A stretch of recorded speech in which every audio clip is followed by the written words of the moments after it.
Hey everybody, this is E. Marcel Platoon and welcome to another edition of Fighting Peaches.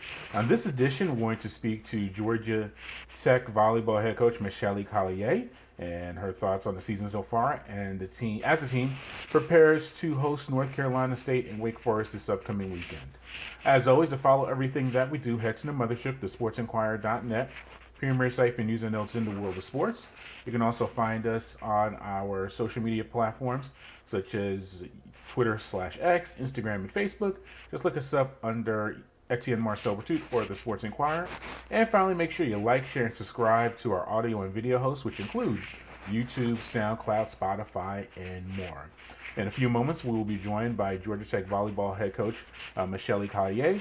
As I mentioned, the team is in the midst of ACC play and are on a 4-match winning streak and are preparing to host North Carolina State on October 25th.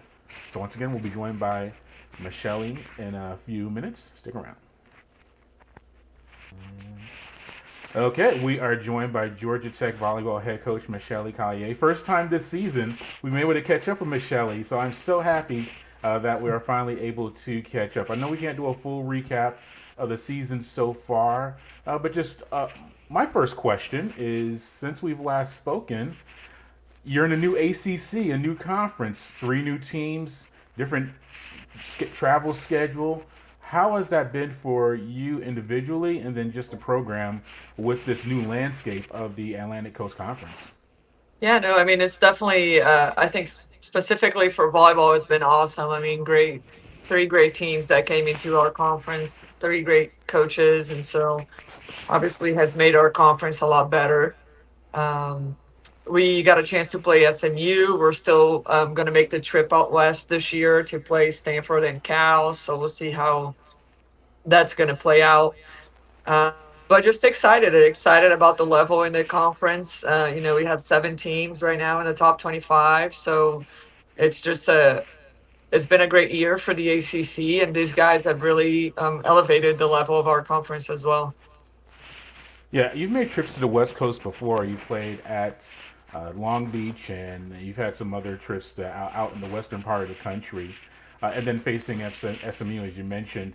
How has that changed just your logistics? Because you're so used to playing teams on this part of the country, but now you have teams in different time zones, and it's just a whole different aspect of your season. How have you been preparing for that California trip and just adjusting to this current state of the conference? Yeah, no, for sure. It's obviously the time changes, I think, are the biggest challenge when trying to adjust and compete in such short turnaround. Um, but what we've been doing, we took a trip to BYU this Mm-hmm. preseason, so we were able to, just test it out a little bit what we wanted to do with our California trip. We went a day earlier than what we usually go, just to give ourselves an extra day there to try to get them out of bed at the time that we need to, like, keep them in bed actually, because it's longer. And so we're just trying to really adjust their bodies and their sleep cycle mostly to try to see if we can put ourselves in the best position possible to compete. And so that's what we're going to do when we go out to California, is instead of leaving on a Thursday to play a Friday match, we're going to leave on a Wednesday, and then have 2 practice days over there to be able to compete. And so hopefully that helps a little bit. Yeah, and then before we get to the on the court, it's technically on the court. Julia Bergmann was an Olympian. Played for Brazil. You even got a shout out in a match or two, or a name drop. I guess shout out is old. We'll say name drop or a reference during the matches. But what was that like for you to see a player that you probably known since her teenage years, maybe even younger, and develop and now become a professional and an Olympian, and not only an Olympian but a contributor on one of the top teams in the entire world? Yeah, no, it's pretty awesome. I mean, we're definitely very proud of her, keeping up with her and her family, staying in touch with them.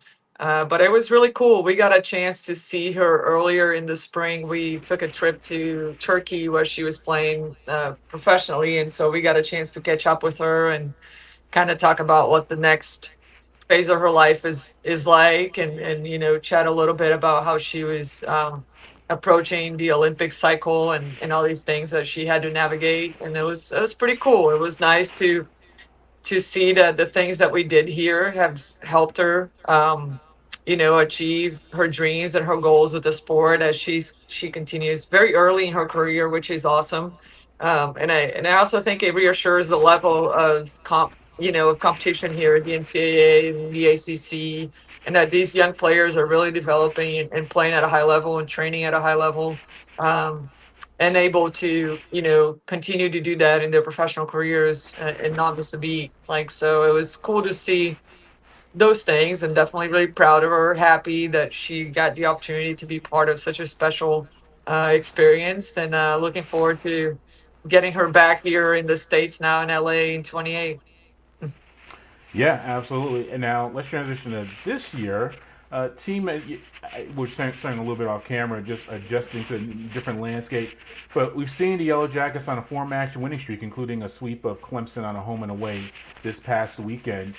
What's been the difference in these last four matches that's led to this turnaround and now having a winning record in conference play? Yeah, no, I mean, I think we obviously started out our conference with a really strong schedule. I think we played three top 10 teams, within 2 weeks, in the span of 2 hours. Out of the first four matches we played, three of them were, teams that are doing a really good job this season. So that was challenging. We're battling some injuries and some things that we're having to navigate and adjust. But I think we're settling into just adjusting to what we need to adjust, and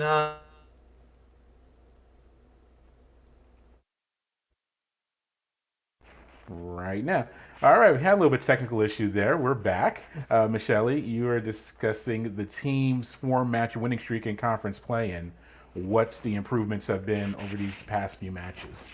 yeah. So I think one, just the more you practice, the more you get to get together as a team. I think just the growth within the season, which is normal, and it's a good thing that we should be getting better, um, match after match. But also just adjusting. We have had some injuries that we had to adjust, and I feel like every time, a couple of times where we really found a flow and a rhythm, then we had something happen that we're having to adjust and navigate. And so we've been playing without Eloise for a couple weeks now, and then now without Larissa for a couple weeks. So it's just been hard to kind of get a rhythm and a consistency. But I think that we've done a really great job as a team of finding people to step up and figuring out adjustments, and then really finding a good flow. So we're looking forward to continuing to build on that, and that we continue to get better.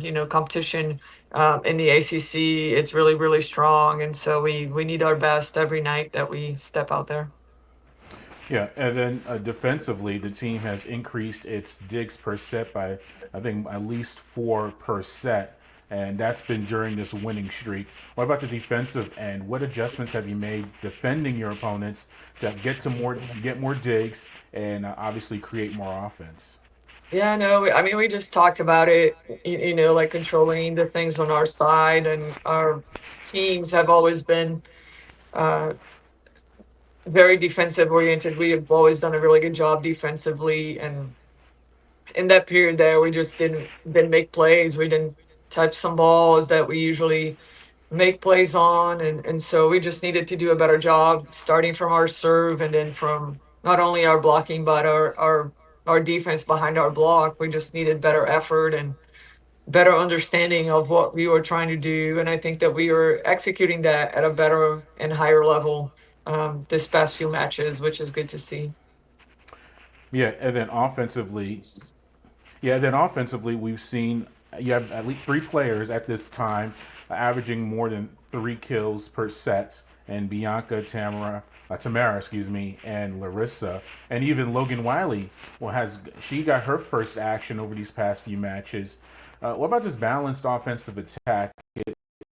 In the past, we've seen you have one or two outsides that really dominate the ball and you really want to feed, like a Julia Bergmann, and even some middles. But what about now with this different type of offense? It seems like there's more distribution among who's going to get the kills. Yeah, no, we definitely, I mean, in order for us to be at our best, we have to have a balanced offense. We have to make sure we're not one dimensional. And so we've been working really hard in our gym to try to create opportunities, put players in the right situations, make sure that we're attacking our opponents the way that we want to do that. And I think just our setters are doing a good job distributing the ball. Hitters are doing a good job understanding and picking the right shots and being efficient. And our goal is to continue to develop that and get more and more players involved in our offense and executing at a high level. Yeah, and now you have North Carolina State coming into town, another home match. You've had a pretty strong record against them over the past few years. What about this team? Because I look at their statistics and seeing their play, they're very gritty on defense, very high in digs per set. What about approaching this opponent in the Wolfpack? What have you seen from them, and what will you have to do well to execute the win?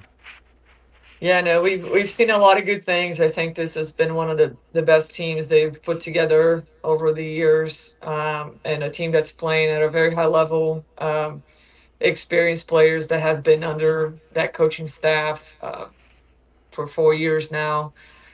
So they really understand their system and how they want to do things, and they're playing very, very efficiently. I think that they're doing a really good job with their offense. They're very efficient. And then they're blocking really well. They're playing some good defense behind the block. They're a good serving team. Um, so a team that has been doing a lot of really good things, and we're gonna have to play really probably better than we have played in any of the matches in the conference so far in order to give ourselves a chance. I think that we have to serve them well because they play a 6-2 and they always have three hitters, and they do a good job developing or balancing that offense. So we will hopefully serve well to eliminate some options there, and then execute after the serve, do a good job defensively as well to put ourselves in good situations to win points, um, and just capitalize on our opportunities to score as well. So it's going to be a tough match for us. I think that they're coming in really confident. They're playing well. They're in a great momentum for their program, and we're going to have to bring our A game here to be competitive. All right, Michelle, thank you for your time. We greatly appreciate it. Good catching up with you, and hopefully we don't go another few months Yes. without talking again. I think we're going to be able Yes. to achieve that. But thank you for your time. Nice. Really appreciate it, and good luck this weekend against the Wolfpack and Wake Forest as well. Thank you. Thank you. I appreciate it. All right, that was Michelle Collier. We thank her for joining us on this edition of Fighting Peaches. And I just realized my light. There we go. My light was off the whole time. I wish this is why I need to do some live versions of this. You could have sent me a message of the light is off or the shadows. It's not looking correct. But at least we have it for the outro. It's all good. But thank you for listening and watching this edition of Fighting Peaches. And we thank Michelle once again for joining us on the show. As always, make sure you go to our homepage, the mothership, the sportsinquirer.net, premier site for news and notes in the world of sports. You can also go to our social media platforms on Twitter/X, Instagram, and Facebook, and look us up. And finally, make sure you like, share, and subscribe to our audio and video host, including YouTube, SoundCloud, Spotify, and more.